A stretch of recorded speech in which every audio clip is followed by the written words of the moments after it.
Hello and welcome to the Angry History Chef. I am your host, Mr. Kieran Kirkham. This is my spooky goth wife, Felicity Kirkham. She'll be my sound techie person for the foreseeable future, or until she kills me.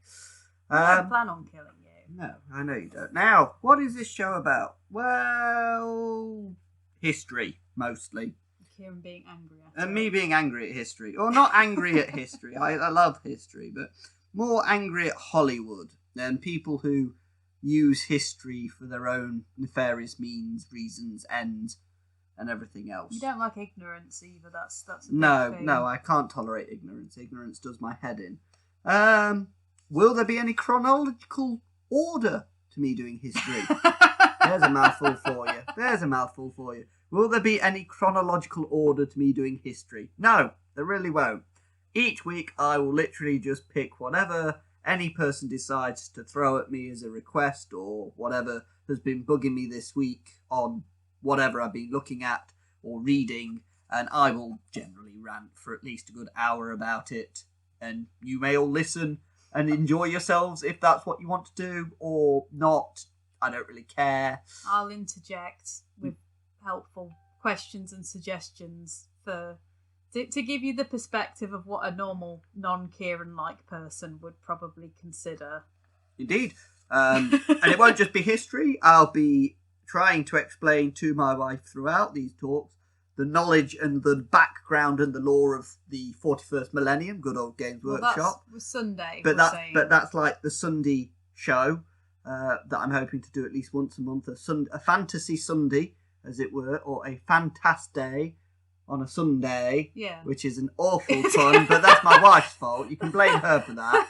That's all I could come up with at like 11 o'clock at night. Like, give me a break. And to quote the Silly History Boys, sorry on that one. But what will the first show be after this weird intro one? To be honest, I'm not sure yet. I was going to pick Vikings or Saxons, but I'm not sure about that. I still think why people don't think Anglo-Saxons are sexy, but they should. Well, because everybody's always got a rage on for Vikings, and I don't think that's fair. No, it's not fair. We might as well. We should start it off in the intro episode. We should start it off because I can get to a head of steam and think about it then with the actual info. But a lot of the reasons why everyone thinks Vikings are sexy and Anglo-Saxons are boring is predominantly Hollywood, and it's all Hollywood's fault. So again, it's all Hollywood's fault. And of course, they always make out the Vikings, these big, and they were historically big, well-groomed, cleanish men. But in terms of them being brutal killing machines wandering around Europe, they're no different to the rest of Europe. They're completely no different. Their whole period is pretty much like the Wild West. It's really not actually a whole thing. It's like two chunks where it's like the Great Heathen Army from the mid-9th century invades England and is expelled by the 10th century, and then they pop back up at the end of the 10th century and pretty much settle it in about 30 years. And the whole Viking thing, really, if you take the dates and look at the actual fights in terms of the big conquesty periods, is no more than 80 years. So it's no more than really 2 generations, and you could have at least 4 generations through the whole period. I think people get swept up in this kind of fantasy that Vikings are like grunge metal pirates that follow Odin. Well, no, that's fair, and that is accurate for the earlier stuff, but it's not the whole truth. And this will be the next actual episode. I will be discussing this more. But just to give people a taste of what it's like to be the Angry History Chef, this is kind of it. This is my life. These are the ramblings that go on in my head. Not just in your head, I can assure you. Well, no, they also happen outside of my head. And if you want to know who I actually am as a person, well, this is what the intro episode's about. I am a crazy reenacting wargaming nutjob from Nottingham. Yep. I've been doing wargaming for 24 years. I've been reenacting for long enough to know better. My good spooky goth wife has been reenacting her entire life. Yep. And as it's a lady's thing and never to tell her age, I won't do that because that'd be rude. But she's done it all her life, and there are photographic evidence of her being a bump. Yep, an authentic fetus. An authentic fetus, yes, Yeah, yes. as would have been traditional of the time. Is that fetus authentic? Yes, it is. We know that for a fact. Is that a real fetus? Is that a real fire? Is that a real dog? Are you going to eat that food? The random questions that reenactors get asked all the time. What really are we doing here in this field? Where's your electric hookup? What? I mean, I'm old school, so I don't even know what an electric hookup until my wife explained this to me. And apparently modern camping is all about the electric hookup and comfortability and everything else. And personally speaking, if you can't be comfortable on a bed of leaves with a cloak thrown over it and a wood fire, why are you even going camping? You got scandalised by the story about me explaining electric hookups by telling you that one of my colleagues used to take a slow cooker camping. Seriously, a slow cooker camping. What is this madness? If you want a slow cooker, get a cast iron black Dutch oven pot with the metal lids, get your wood fire burning, put your food in it, put the tripod based slow cooker in it and put the coals on the top from your fire and leave it to cook all day and go and do interesting things like hiking or fishing or shooting or whatever people do in the countryside nowadays. Leave a fire unattended, surely. This is how forest fires happen. If you know what you're doing properly, dear, yes, you could leave a fire unattended. Yeah, but how many people... Oh, no, the common oi polloi, as it were, of England. No, fuck no, I wouldn't trust most people in this country with a fire as far as I could throw them. And in case anybody's stupid enough to listen to us in another country, we are from Plague Island. Yeah, we are British. We are from that lovely septic Isle of Britain, as to quote the bard. So if anyone outside of Blighty is listening at any point in any part of the world, congratulations on not being here. Yes. Well done for not being in Britain, but also, why are you listening to me? Seriously, do you have nothing better to do? Some people find English voices sexy. They might do, but I am the least sexiest person in the world. and like, my voice is not sexy, darling. That's just madness. But anyway, I will get back to the point of who am I? I'm Kieran. I live in Nottingham. You said a wargamer. I have, but I have to reiterate because people may have only just come to it, and who knows? And I'm an authenticity officer for a wonderful early medieval group called Danelaw, who I shout at a lot and beat with sticks. Don't join us. We have too many people. Yeah, please don't join us. I've already got enough to deal with. Go somewhere else. Just please leave me alone. But he's got enough on his plate at Just the leave moment. me alone. Just leave me alone, please. I'm tired. I'm very tired.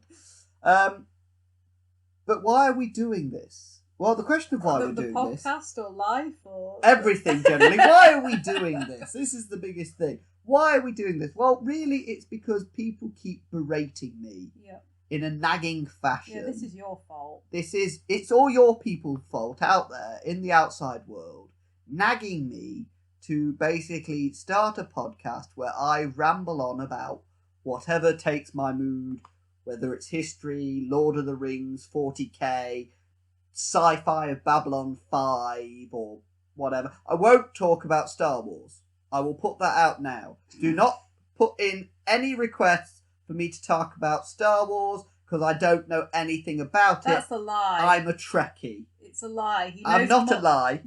I'm not a lie. You knew what the sap from the trees in Kashyyyk did. But that's not because I like Star Wars. That's because I like military history. And to some degree, knowing that the trees on Kashyyyk make explosive gel is part and parcel of knowing about military history. It's got nothing to do with knowing about Star Wars. I was just like, the Empire... It's a tree. They just want some maple syrup and their galactic pancakes. And you were like, explosive gel. Kashyyyk is not Canada, dear, in space. I mean, a Wookiee in Canada makes sense. Planet of the Bigfoots, I get it. But, it's like Chewbacca's just speaking in a Canadian accent, but, it's in a galaxy far, far away. So no one understands it, yeah. Yeah. To them, it's just...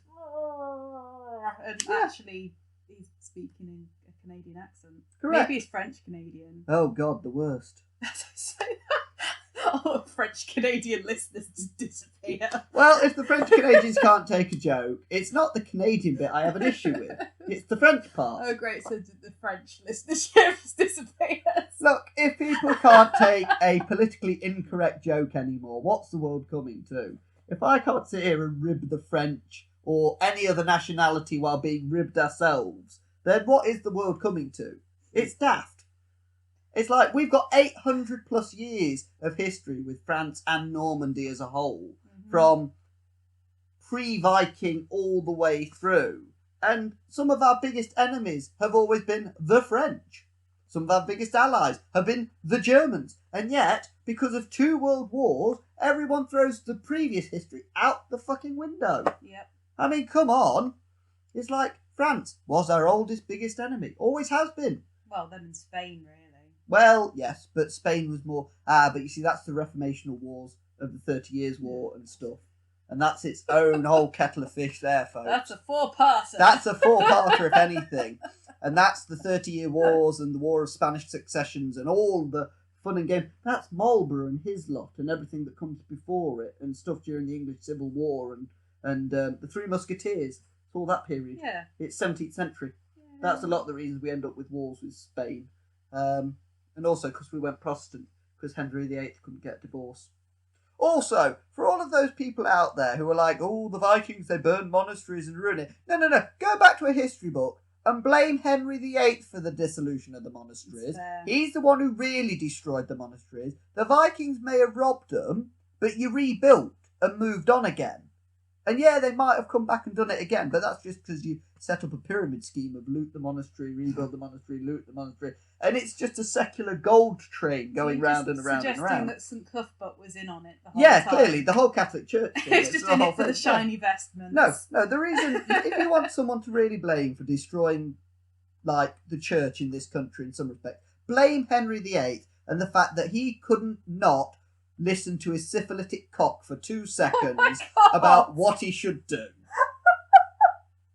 No, instead he decided to follow his cock and go, I don't want her anymore, I want her, I can't get a divorce, right, I'm off to, like, burn the churches down and dissolution the monasteries and ignore the Pope. Well, at least I know that the sweary warning that I put on your Twitch stream was definitely worthwhile. Look. 11 this minutes is not. in and we've got syphilitic this is not a child. This is not a child-friendly podcast. I will warn people now. I will. It's a bit late. Hey, I don't care. There's nothing wrong with syphilitic cock as far as I'm concerned. As a word, there is. There's a lot wrong with it, but as a word, no. But anyone who was going to listen to this podcast, if you had any idea that it would ever be child-friendly, I hate to dissuade you of this far too late and the cat's out the bag, so to speak. But yeah, this is me talking. Those of you who do know me in my personal life, who go to have a pint with me occasionally or whatever else, you all know, generally speaking, every other word out my mouth is the F word. Blame it on being 14 years in the catering industry and a head chef, but I swear like a docker in my day-to-day life. Problem is, a lot of the time, that swearing is just a verb. Yeah. Or used as a verb, or to finish a sentence, or an exclamation. It's a table decoration. It is table decoration in the English language in my book. But yeah, so Henry VIII, he's a bit of a git. Don't really like him. Anyway. Yes. But this is the intro episode. Isn't it great? I mean, I probably offended so many people already, and this is great. Let's just get it out the way now. I'm just going to offend everyone. I mean, don't go out of your way to do it. No, I won't. But everyone at some point will probably get offended by something I've said. Now, you are a very nice and caring I am person. a lovely person in real life, but I am blunt. And you care too much. Yes. And that's what makes you angry. Yes, it is. I think this is the good intro point, is that the reason that you're so angry is because I care an awful lot about everything. Yes. In a lot of ways. Big old Pisces. Yeah, well, yeah, that's my wife's take on it. I'm a big old Piscean, so I care too much about the world. Yep. And I get very angry because the world isn't as it should be in some respects. Especially not the representation of history. No. The representation of history is often badly misaligned. and whitewash to hell. Oh God, yeah. I hate the whitewashing of history. Ugh. Don't teach kids that Britain was great. We're not. We're No, really not. Really not. The Empire, for all of its, for every bonus pro thing you could list, I can list about 10 or 12 things that we really fucked up royally. That is British history. And you like a good empire. And I do love a good empire, but I just mourn the loss of the SPQR. Yeah. I miss the Republic. That's one we can do. Oh, I can Kieran's happily... top empires. Oh, my top empires. Top That'll of the be pops. a great... A top of the pops on empires. Oh, Also, as well, anybody that's foolish enough to have got this far listening, Oh, yeah. what would you like Kieran to talk about? What do you think that have you got a question, or have you just got something that makes you angry about history and you think Kieran would also be angry? Or maybe he'll be angry at you because of your opinion about history. Oh. People like a roast. Oh. It's topical. I'm good at making roasts. Yeah. You were complimenting me on my potatoes the other day. They were very good. Yes. And you are very good at Yorkshire puddings. I do make a mean Yorkshire pudding. This is, again, this is the other side of me. I was a chef for a long, long time, and food. Yes. Food is always important. I'm happy. I will like to do a show about cooking at reenactments and ranting about that to some degree. About grey wobbly bit stew. Yeah, and a lot of the fact that people just don't put the effort in to cook. And it's like, but authentic cooking can be so rewarding, and it's just because people are scared of cooking on open fire that makes it difficult. And it's like, but an open fire is no different to a gas hob. You've just got to have the right equipment and know what you're doing. Yeah. So Well, that can be like the title of your book. yeah.